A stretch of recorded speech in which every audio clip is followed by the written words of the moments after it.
ಚಂದನ, ಇದೇನೇ ಇದು ಆಧಾರ್ ಕಾರ್ಡ್ ಹೊಸ ಅಪ್ಡೇಟ್ ಅಂತೆ. ಹೊರಗಡೆ ಹೋಗ್ಬೇಕಾದ್ರೆ ಇದನ್ ತಗೊಂಡೋಗ್ಲಾ ಇಲ್ಲ ಇದನ್ ತಗೊಂಡೋಗ್ಲಾ? ಏನಮ್ಮ ಕೊಡಿಲಿ. ನೀನ್ ಹೊರಗಡೆ ಹೋಗ್ಬೇಕಾದ್ರೆ ಇದನ್ ಯೂಸ್ ಮಾಡ್ತೀಯಾ ಇಲ್ಲ ಇದನ್ ಯೂಸ್ ಮಾಡ್ತೀಯಾ?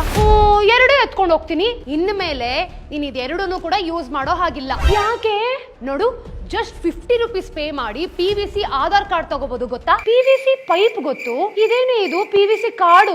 PVC ಕಾರ್ಡ್ ಅಂತಂದ್ರೆ ಈ ATM card, shopping card, driving licence ಎಲ್ಲ ಎಷ್ಟು ಸ್ಟ್ರಾಂಗ್ ಆಗಿರುತ್ತೋ ಅದೇ ರೀತಿ ನಮ್ಮ ಆಧಾರ್ ಕಾರ್ಡ್ ಕೂಡ ಬರುತ್ತೆ.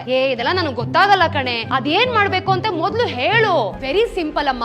ಗೂಗಲ್ ಅಲ್ಲಿ ಹೇಗ್ ಅಪ್ಲೈ ಮಾಡೋದು ಅಂತ ನಾನ್ ನಿನ್ಗೆ ಹೇಳ್ಕೊಡ್ತೀನಿ. ಗೂಗಲ್ ಅಲ್ಲಿ UIDAI ವೆಬ್ಸೈಟ್ ಗೆ ಹೋಗಿ ಲ್ಯಾಂಗ್ವೇಜ್ ನ ಸೆಲೆಕ್ಟ್ ಮಾಡ್ಕೊಳ್ಳೋದು. ಅಲ್ಲಿ ಗೆಟ್ ಆಧಾರ್ ಅಂತ ಇದೆ. ಇಲ್ಲಿ ಆರ್ಡರ್ PVC ಕಾರ್ಡ್ ಅಂತ ಚೂಸ್ ಮಾಡ್ಕೊಳ್ಳೋದು. ಲಾಗಿನ್ ಮಾಡಿ ಆಧಾರ್ ಕಾರ್ಡ್ ನಂಬರ್ ಮತ್ತೆ ಕ್ಯಾಪ್ಚಾನ ಎಂಟರ್ ಮಾಡಾದ್ಮೇಲೆ 50 ರೂಪೀಸ್ ಪೇ ಮಾಡಿದ್ರೆ ಸಾಕು. ಈ ಎಲ್ಲಾ ಇನ್ಫಾರ್ಮೇಶನ್ ಕೊಟ್ಟಾದ್ಮೇಲೆ 15 ಡೇಸ್ ಒಳಗೆ PVC ಆಧಾರ್ ಕಾರ್ಡ್ ನಮ್ಮ ಮನೆಗೆ ಬರುತ್ತೆ. ಗೊತ್ತಾ? ಇದೇ ಆಧಾರ್ ಕಾರ್ಡ್ ನ ಹೊಸ ಅಪ್ಡೇಟ್.